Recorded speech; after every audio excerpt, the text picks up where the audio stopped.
Welcome to KRA's The Hub, the official podcast of KRA Corporation. And now get ready to hear workforce topics and trends you need to know on the go. Hello and welcome back to KRA's The Hub. This is Doug Foresta and I will be your host for today. Today, joining us in this special series is MacK Garvin, Director of the Mayor's Office of Employment Development in Baltimore City. MacK, welcome. Hi. Thank you. Hello. Great to be with you. So today we're talking about women leaders and we're also talking about resilient leadership. So we'll get to both. Maybe before we do that, can you give us a little bit of background? I introduced you as the Director of the Mayor's Office of Employment Development, but explain a little bit about what you do in Baltimore City, what your role entails. Sure. So I am the Director of the Mayor's Office of Employment Development, also known as MOED. So I'll call it that for the rest of the time, or MOED. And I'm also the Director of the Baltimore Workforce Development Board. So I serve as a cabinet official overseeing the city agencies that implements the work on behalf of the board. All of our staff who are staff at the AJCs are also city employees. And so we are responsible for leading, coordinating the public workforce system, connecting job seekers to employment, connecting employers to job seekers, helping folks remove barriers, getting them connected to training, education, etc. Thank you so much. So as I was saying, we're going to talk about women in leadership roles and also resilient leadership. Maybe we can start with women in leadership roles. Can you talk a little bit about, as we've done this series, we've heard quite a bit from folks about the importance of mentorship in their careers. I'm curious if that's been an important facet for you. And can you say a little bit about, if so, what that's looked like in your career? Sure. So in my opinion, you can't get to where you want to go without other people supporting you. And I think that looks different for everyone. In the city that I live in, it's a small city, big city, where there's a lot of people that have deep relationships. And I think that lends them to be able to sort of organically make mentors. It could be somebody's related to somebody's uncle or aunt or something like that. And I'm a little bit of an outsider in the sense that I came from Calvert County and I moved to Baltimore City. If you know anything about Baltimore City, there's a lot of excitement about what high school you went to and things like that. So there's a lot of connections in that way. So I think sometimes if you are in a situation where you could be a little bit of outsider, it might be more difficult. And so you just have to work harder to create those organic relationships. So for me, there are people that I've created relationships over the years. And while they may not be my formal mentors, developing that trust with them, I would go to them when I had questions or needed advice. And I think having that level of vulnerability with them allowed me to seek that advice from them over the years, while they might not be a formal mentor that I'm meeting with all along. I also think if, you don't have that kind of organic way to develop mentorship, that having professional executive coaching is really, really important. I've had an executive coach for the last, I want to say 5 or 6 years. And I meet with her regularly every couple of weeks. And it's been a really, really important part of my career growth. She gives me a lot of tools to be able to use in my everyday life. And of course, when you get that connected with someone, they really start to understand your personality and there's a friendship that's created there. So I think it can be a combination of leaning into people that you really trust, seeking out professional executive leadership, or if, you can organically create that through relationships, through your family, but all of it is really important. You can't get to where you're headed without assistance along the way. So as a follow-up to that, as I was saying, part of the theme of this conversation is about women in leadership. In your journey, in your leadership journey, what are some of the challenges and opportunities that being a woman leader has presented for you? Should we start with the challenges or should we start with the opportunities? You could start wherever you want. Well, as far as challenges, I think that the world is still not as progressive as we want it to be. And I think when it comes to being a woman who's a leader, a lot of the qualities that are celebrated in leadership are masculine when it comes to being strong and being opinionated and being confident. I think we encourage women to be like this all the time. And then when they show up like that, they come across as less likable. And women are judged a lot harder on likability versus ability. There's a lot of studies that say that. And I think there are some challenges with that sort of dichotomy of trying to be a leader and be strong and confident at the same time, sort of balance those realities. And I think, other challenges, there's some archaic ways of thinking about only having space for one woman to be at the top. I think creating more space and understanding there's opportunity for everyone to succeed, and that if one woman is succeeding, it's opening doors and pathways for other people. So I think just naturally, sometimes society puts women in competition with each other. And I think that the women who get the opportunity to lead, they have to be really intentional about lifting up other people, reaching back to other people and breaking that stigma about competition or only having space for some, and continue to lead with confidence and being really proud of that. It doesn't take away from your values or your likability because you're opinionated and you're strong. And how about the opportunities piece? The I don't want to, opportunity, the positive sides. positive side. I think that as women, we naturally are empathetic. We lead with a lot of collaboration.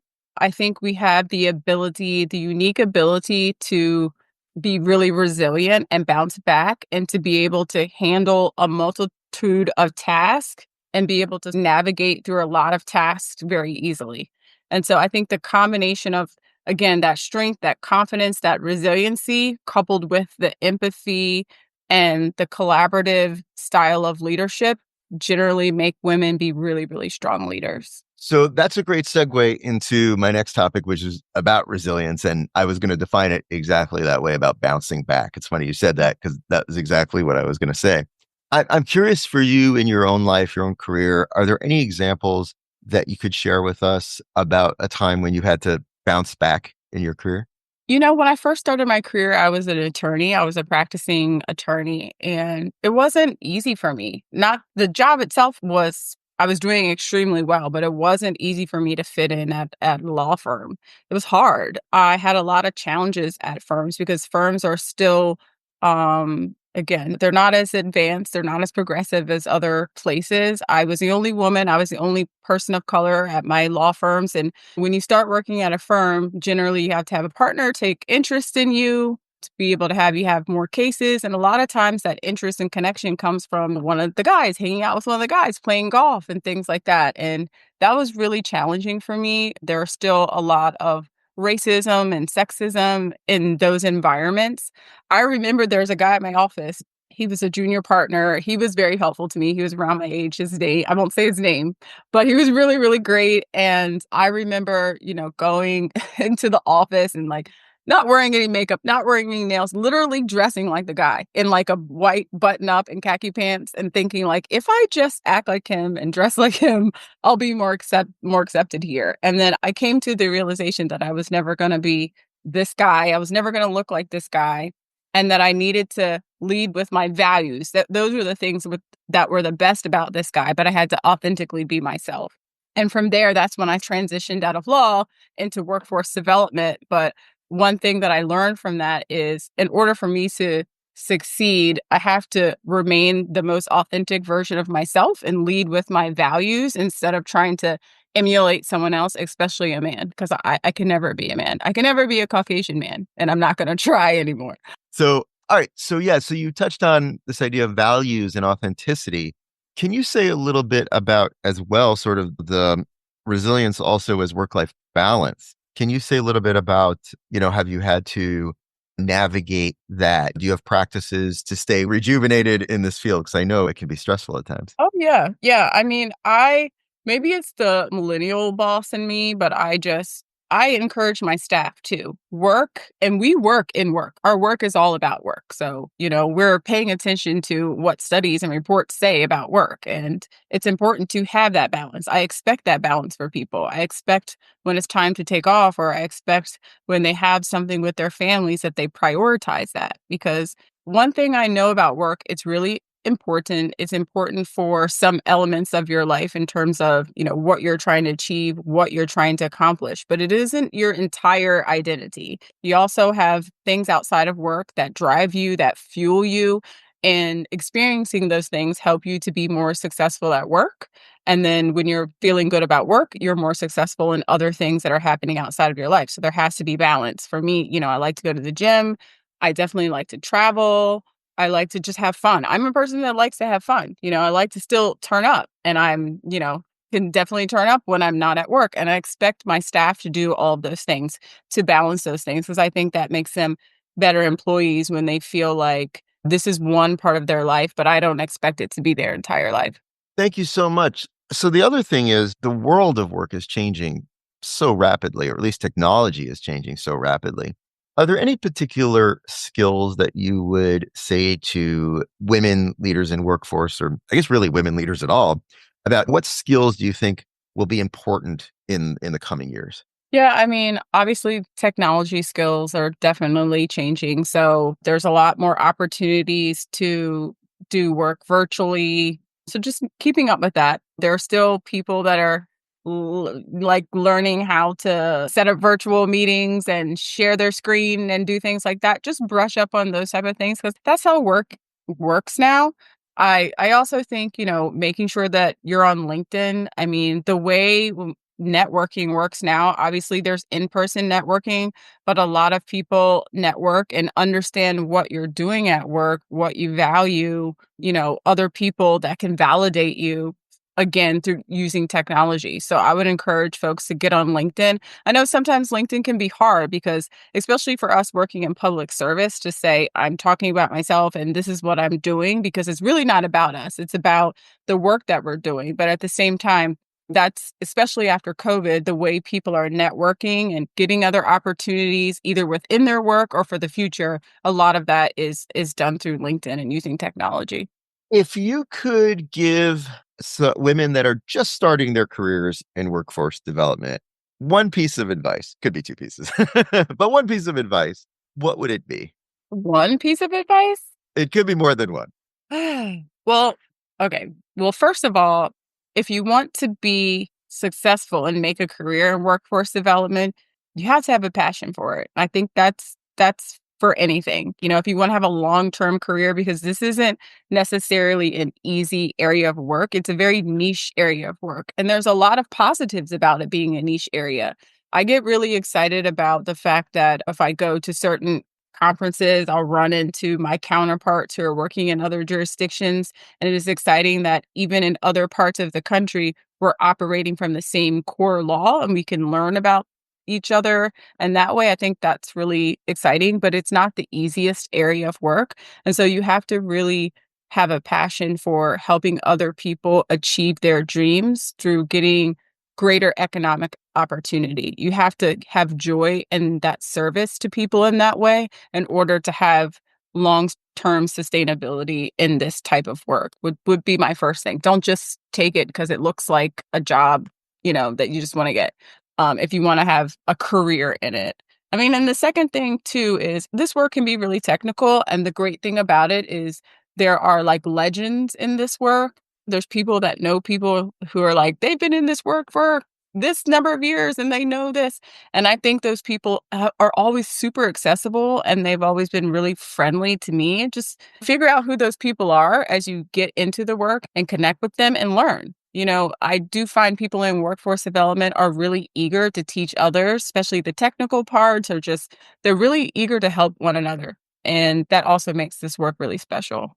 I'm going to ask you in a moment how people can learn more about the Mayor's Office of Employment Development. But before I do that, one other thing that we've been asking all our guests is about networking and the power of networking. And I'm wondering if you have any words of advice as we close up about how to be a effective networker in this day and age. Yeah, I mentioned it a little bit before. At the minimum, you definitely have to have your LinkedIn page set up. You don't have to say what the particular job in you're right now. Some people say the title of the job in, or they just describe what type of worker that they are. They can be like an economic development change agent, however they want to describe themselves. And if there are opportunities to talk about the things that are happening in your work, volunteering, in past work, that allows you to connect with other like-minded people. I think that's at the baseline. You should be doing that, especially in 2025. People are connecting and people are learning about you through LinkedIn. I also think if you can join any kind of professional related organizations or attend, especially if you're in workforce development, if you have an opportunity to attend the conferences that are related, the NODUP, the NOB, things like that, where you can learn from other folks who are in the space. But even if there are smaller professional groups or boards within your jurisdiction, try to join those as well.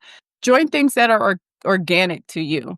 For example, I'm on the board for Dress for Success for Greater Baltimore. I'm really into fashion. Everybody knows that. I'm into sustainability, but it's also an organization that helps connect women with clothing and for career opportunities. So for me, it's something that resonates with me. And so I'm able to be on that board with other women and create relationships like that. So authentically find a board or a local group that really fits in with you. Definitely be on LinkedIn. And then if you can, try to attend some of those national conferences where you can connect with other people within workforce development. I've been speaking with MacK Garvin, Director of the Mayor's Office of Employment Development in Baltimore City. So if people want to learn more about all the wonderful work that you do, where should we send them? Well, you can find us, of course, on Instagram at Jobs Baltimore, or you can find us on our webpage at moed.baltimorecity.gov. MacK Garvin, thank you so much for joining us today. Really appreciate it. Thank you. Thanks. Thank you for listening to KRA's The Hub. Don't forget to subscribe to the podcast on Spotify, Apple Podcasts, or wherever you listen to podcasts. To learn more about KRA Corporation, visit www.kra.com. Thanks so much for listening, and we'll be back soon with a new episode.